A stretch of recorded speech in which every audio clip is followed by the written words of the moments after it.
Welcome to the Rebellion Brewing Podcast. I'm your host, Matthew Barton. Today I'm sitting down with Glenn Valgardson of Pile O Bones Brewing. They're a Regina-based craft brewery located in the heart of Regina's downtown. He is a past president of the Ales Club and has deep roots in Regina's homebrew and craft beer scene. And when he isn't brewing, you might see him swinging kegs, pulling pints, or sailing his boat. Glenn, welcome to the show. Thanks, Matt. How are you? I am great. Lovely. I got to correct you, though. I was never the president of the Ales Club. I was essentially like the vice president, kind of like the hand of the king, really. I served under the tenure of Mr. Josh Morrison, who's also one of the owners of Pile O Bones also. Lots of respect for Josh. Great guy, great brewer. Been a very nice guy to me in the past. 100%. Yeah. So you were like his Tyrion Lannister. Yeah, actually. Josh gave the orders, I got it done. Or maybe I gave the orders and Josh facilitated it coming down, right? I'm a very passionate person, so sometimes when ideas come out of my mind, I get people kind of saying, wait, let's rethink this, Glenn. So today, before we get too deep into it, I really want to talk to you about Pile O Bones. But we're going to be drinking Satori by Nokomis Brewing. Oh, this is just lovely. Let's pour ourselves a drink. Amazing. You know much about this beer, Matt? I haven't had it before. Oh, it is just wonderful. I can't say enough actual wonderful things about Jeff Allport from Nokomis. First, as a person, but second, as a brewer. He just kills it out there, right? Little town in Nokomis, makes amazing beers. Cheers. Cheers. This sat in the barrels for, I believe it was over a year, and just a bunch of fresh cherries in there, and that aroma is really nice. You just get those almost like similar to like a Flanders, like the vinegar tones, just that super condensed sour deliciousness, and then the cherries do just hammer through also.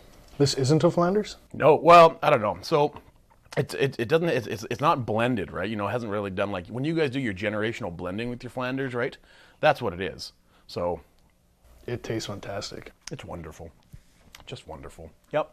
There's so many good sour beers that are coming out to the prairies right now. It's crazy.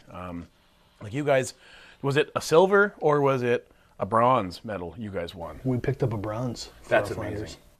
So you guys literally going toe to toe with breweries from Belgium that have been doing this for hundreds of years, and some plucky little brewery from Saskatchewan, cranks out a bronze medal.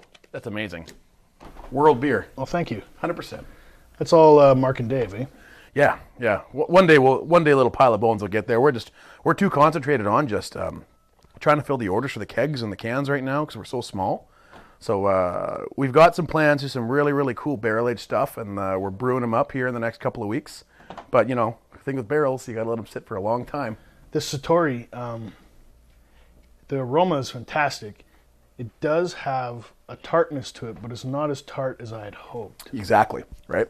It's very, very smooth, right? And it's not as aggressive as your guys' Flanders, for sure, right?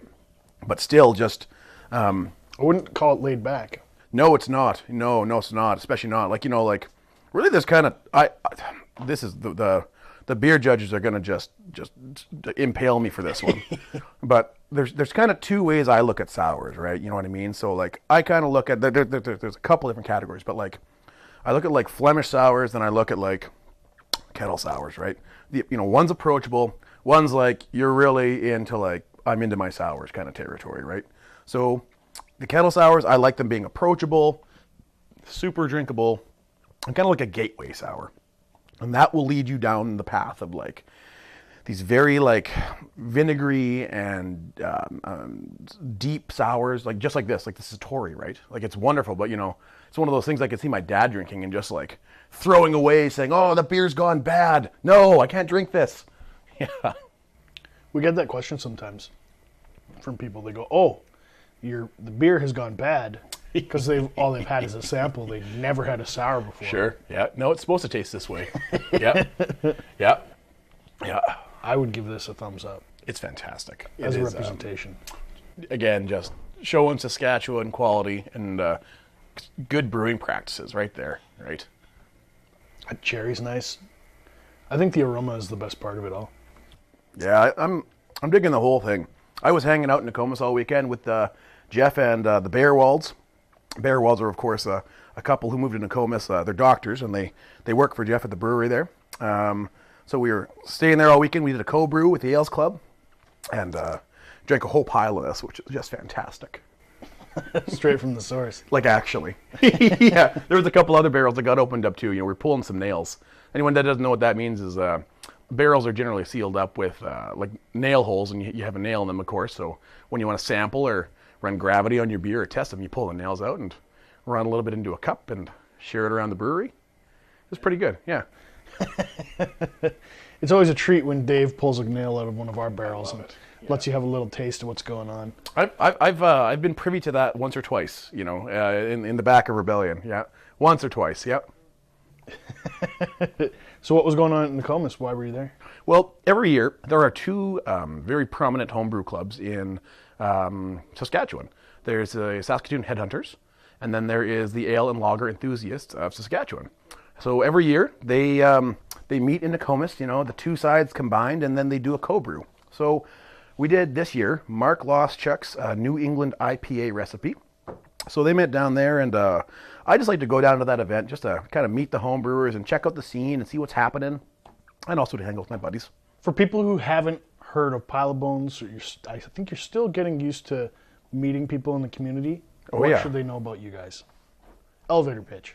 So we are just a bunch of homebrew nerds that has a brewery in the heart of the downtown of Regina. We literally are in a parking garage. But long story short, we put a whole bunch of money into it, made it so we can make quality beers, and we've been just cranking out some awesome stuff, you know, like Matt, you've drank our beers for the last year and a half, and it's funny, you can kind of watch, you know, when we first started, he was like, yeah, I can tell that home brewers are making this, and then right now, you know, I'll put us up against anybody. We are making some awesome, awesome beers right now. Was it a matter of figuring out the system? There's a lot of difference when you're going from a home brewer to a professional brewer. Like, hop utilization is a lot different, you know what I mean? So you need actually, like, it's kind of like when you're baking and you know, when you're putting salt and stuff, you never more than double the salt. It's not exactly like that, but it's kind of similar. So like when I would scale a recipe up saying, okay, you know, I'm used to doing my 10-gallon batches, and if I did all the math and I'm going into my 1,000-liter system, I should maybe have like 7 pounds of hops in this for the bittering edition, right? Well, that's way, way, way, way too much, actually, right? Because just it's different on a larger scale. So, and then you learn and you figure it out, and you know, one batch of beer at a time, and you make one, and it's too bitter, and so you dial her back, and then you get different hops. So different years of hop crops, which have different alpha acids, and they're, you know, so you're always learning, you're always figuring out, right? So it's exciting. It's a lot of work though. It's like you're tuning the engine on a semi while it's going down the highway at 100 kilometers an hour. 100%, yeah, actually, right? What is the philosophy of Pile O Bones? The fact that we get to do something that we love, but, you know, I guess our brewery motto or whatever, you could say that we just want to make the highest quality beer we possibly can with, you know, with as much Saskatchewan-made ingredients as possible, but like. So is your philosophy to do something weird or explore, or what kind of drives you? Well, paying the bills drives me, quite frankly, first off, right? To make sure that we sell every drop. Yeah, so we can pay our bills. That's the one thing, and make sure we pay our employees. But yeah, having the freedom to do weird stuff, because that's what this is all about, right? It's about, you know, we have this really unique market in Saskatchewan because we come out of all these like crazy liquor laws that were based in, you know, the 1920s and whatnot, hey, that really kind of stunted our beer growth. But we have a very passionate consumer population that we're finding now with a little bit of encouragement is just wanting something new, wanting something different. You know, like, who knew IPAs were going to take off so crazy in Saskatchewan? Who knew like that we were going to be able to have Saskatchewan breweries brewing award-winning Flanders Reds, and this Satori is amazing, you know, and people are eating it up, you know. You can't keep that kind of stuff in stock right now, which is fantastic. Yeah. Is your biggest problem right now keeping up? Yeah, it is. We, you know, I walk into our cooler and we just don't have any beer. You know, we don't have any kegs, and every time we can a batch of beer, it goes right out the door, you know, kind of the next day type of a deal or whatever. So that's our issue, is we just actually can't keep up with it. And, you know, that's when you kind of start thinking, what should I be doing? Should I be getting a second facility, or do we refine our practices more? Because that's been the big focus, right? We took over that system, put like a bunch of water chemistry. So like, we RO filter absolutely every scrap of water that comes into our brewery, right? Then we build it back up from the beginning. What does RO filter mean? So reverse osmosis. Regina has some awesome water for like ales and stuff, but it also kind of messes up hop flavors in the sense that it can tend to overbitter them. That's when you have to add things like calcium chloride to help it out. But like we take our water chemistry in that brewery as seriously as the recipe. We're one of the only guys that does it that severely, right? It's kind of like we bang the drum about water chemistry just like Rebellion kind of bangs the drum about using whole leaf hops, which is just wonderful, right? Because there's certainly a difference, in the beers when you do either of those things, right? And that's what also is really cool. It can differentiate the breweries, right? So we're just big kind of science nerds down there. Like you've been in our space, and it's like a lab, right? You walk in there, I say it's in a parking garage, right? But yeah, you open the double doors into where it is, and it's quite Breaking Bad-esque. I was about to say, it reminds me of the meth lab from Breaking Bad. It's quite the second one, not the RV. Yeah, it's quite Breaking Bad-esque. Yeah. All you need is those Tyvek suits with the pink masks for the. So you're not contaminating the scene. Yeah, yeah. I'll tell you what off the air. When some ears aren't listening, I'll tell you all about our grain storage solution, right? Because we don't actually mill our grain down in the facility, so we have an off-site. But people around that area wonder often what we're doing, because when you're milling grain, you need to have a pretty serious dust mask on, right? For the particulate in the air. So yeah, pull up in a sketchy white van and then mill a bunch of grain, right? People don't know what you're doing. They're going in and out of this place, bringing these boxes out. Yeah. I saw some pictures from construction. Does that mean you're expanding or doing some maintenance? What's going on? So what we're doing is I saw the value in cans for the business and for the Saskatchewan market. I really wanted to get some canned product out there. So we invested very heavily in a canning machine. And right now we are, we're quite constrained for space in the brewery. So it's been mobile at this point. We kind of tuck it away behind tanks. We push it into the parking garage. We move it all over the place. But the canning line, yeah. And so now it's time to permanently fixture it somewhere, right? So we kind of had a makeshift tap room down there / office, so like, we could do our work, and then people could come in and buy growlers of beer and kind of take off. But now it's time to take all that out of there and put the canning machine in there permanently, because we're getting so busy and we've refined our practices so much. We need it, because the breakdown and setup of that thing, it's an hour each time, each way you're doing it, right? So labor's expensive, and there's only so many hours in the day. Part of the thing that's informing and populating the scene, part of the way we get feedback, is Untappd. Yep. You guys see it. You see how it's changed over the last 5 years. What are your feelings about Untappd? Oh, I love to hate Untappd. Yeah, I think it's like there's kind of two kinds of people on Untappd, right? People who use Untappd for what it's meant for, and then guys like me and you and Mark who like scour it because, we're super insecure about stuff, and we're just like, oh man, do people like my beers? So, and then, you get like all these great feedbacks, but then you get like one or two sticklers who are just like, white IPA, don't like this, and they give you a 1 star and they go on a big tangent, they're kind of bullying you, And then you go and you check their profile. You're like, who is this? Who's Shauna M? Who is this person? And then you check them out. Because, we're all a little neurotic, we're humans. So you go and you check them out, and they're like, Alexander Keith's 5 stars, Coors Light 4.5 stars. You're like, okay, now I don't need to be so hurt about it, right?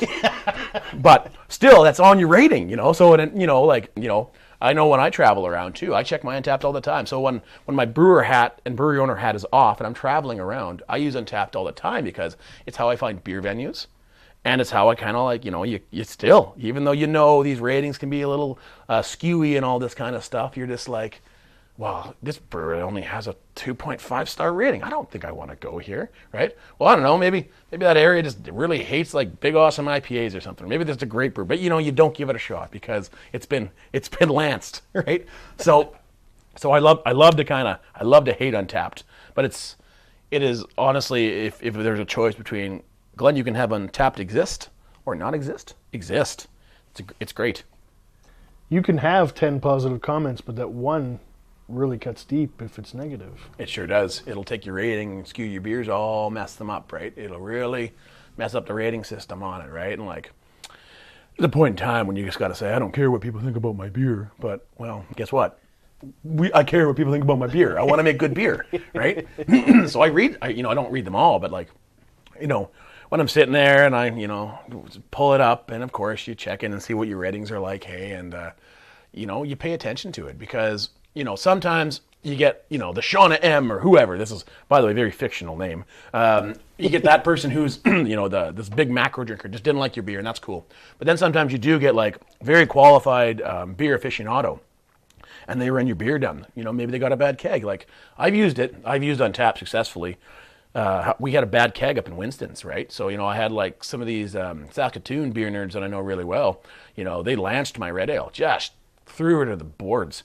So I called up Winston's and I was like, what's going on with that beer? And they're like, oh, we think it tastes fine. So they have a little brewery in the basement, right? So I call up Casey Murray, their brewer, and I said, hey man, would you go taste this keg? And sure enough, he says, yeah, Glenn, it's like very lacquery, very nail polished, lots of booze in this thing, hey? So I was like, okay, that's not the red ale. So we hot shotted a keg up there. They replaced it. I know these guys. So I called them. I was like, go back to Winston's. I'm buying pints, right? And then we fixed the problem. So that's good. In a sense, Untappd helped you identify a problem, solve it, 100%. and make good for your customers. 100%. 100%. It's helped us watch or track problems down too. We've received feedback from certain locations, and so we've then gone to that location and said, what's going on? Yes. So for that, it's amazing also too. So again, like lots of positives with Untappd, right? Just the human element, that's the thing. The human elements for me, ooh, people love me. I want to make good beer. For us, we had to be able to laugh at ourselves on the Untappd. I know some of the guys really take it to heart, and anytime there's a negative comment or post, it just is like twisting the knife. Oh, absolutely. But we got to laugh at it. So we created a video where we scoured for the best of the worst reviews. I love that video. We read it all out and put it on camera and fired it out on Facebook. It was hilarious. It was the Rebellion Brewing reads the mean tweets. But Your beer sucks. Most nasty beer I've ever drank. Do you guys brew with poop? More like make it yucky. Easily the most disgusting brew I've ever had. If you like beer that tastes like rotten fruit, then this is for you. It's hilarious too, because a lot of the times when some of those reviews get made, people have had one or two beers, right? So they get a little brave with their comments. They're just a little creative, right? So that's when it's hilarious. When I used to joke with Mark from Rebellion here, and you always used to say Untappd is how we know or Untappd is how we build the list of people's houses we're going to burn down. Do you post as Magnolia fan on moviepoopshoot.com? Yeah. Did you write Jay and Silent Bob?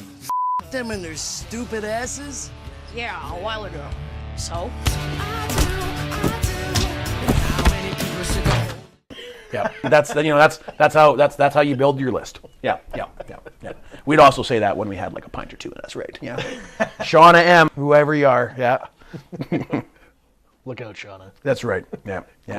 Didn't like my white IPA. Ooh. I travel a lot. I travel tremendously through Western Canada. And whenever I'm in a new city, or just like not even new, I've always been to them, but like when I'm in like say Vancouver, I pull up my Untappd because there's a feature on it that you can say verified venues, and then you can see their entire menu, so you know if they have the beers you want, or if they're like super local based, because there are businesses that they may list that they're on Untappd, but you start scrolling through their menu and it's just like piles upon piles of like fake craft breweries that are Molson and Labatt, and you're like, I don't want to go here. This is just a bunch of rich Molson guys or people taking inducements like crazy, right? I don't want to be here. I want to go to like to the plucky little bar that like supports all the local guys, because that's what I'm here for. I want the local. I don't want to go and drink sapsucker ale, right? Big pile of sugar. I don't want that. I want to go and check out like this guy that opened a brewery down the block and he sells his kegs in this like half-kilometer radius. That's what I want to do. Hyper local. 100%, just local, actual local. We have this problem with these like pseudo, like these fake craft breweries because most of them look bad are losing their tail on stuff right now. You know what I mean? So they're buying this one or they're rebranding a brand and they're making some fake ass brewery and then trying to trick the populace into saying that it's a craft beer. You know, that happens all the time. But people are keen. That all it takes is people. You know, you find out once, you're like, oh, it's a little bad product, and then or you get someone who's like, yeah, they put a ton of sugar in it too, or blah blah blah, and like, then you're not going to drink it again. Fool me once. Well, kind of, you know, like whatever. If the beer's good and you like it, that's fine. Like, you know, if you like Coors Light, that's cool, man. Like Coors Light, do your thing. But you know what? I'll tell you, you drink like a lentil, and you then you understand, you know, like Coors Light, you know, made from a tremendous amount of rice and corn, you know, and then if you drink it warm, it's super astringent. Then drink a lentil. That's the best thing. You know, do that. Get a lentil warm. Get one of your lentil beers warm and then drink it because you can still drink it because it's delicious and it's made from Saskatchewan barley. Yep, that's a gateway beer right there. That is like the super approachable. We have a Scar Street Ale, same thing. You know, just a nice approachable blonde ale. But that's how we get you. Yeah, come on in and drink a pint of Scarf, and then it'll open up worlds. For me, it was the Northern Lights Lager from Bushwhacker. You know, I was a classic Coors Light bro back in the day when I was oil rigging in Esteban, and I came up to the Bushwhacker, and sure enough, oh man, this is really good, and it's local. And then I went down the rabbit hole of hops, and then it was just drinking IPA after IPA after IPA, and now I'm here like 14 years later. Yeah. You're all jittery. You're gonna vibrate into the future. Well, yeah. Right now, I'm kind of thinking of the Barney Rebel. You know, hook it to my veins. Yeah. Not Barney Rebel. Sorry, Barney from Simpsons. That's who I'm thinking of. Yeah. Barney Gumble. Barney Gumble. Blah. Just hook it to my veins! He cut his gums on the tap. So much fun. Glenn, I want to thank you for your time today. Thanks for having me in. Yeah. Rebels, thanks for tuning in this week. If you want to find the latest news about Rebellion Brewing, be sure to check us out on Facebook, Instagram, Untappd. You can also find Pile O Bones all over Facebook, Instagram, and Untappd. Thank you for joining the Rebellion.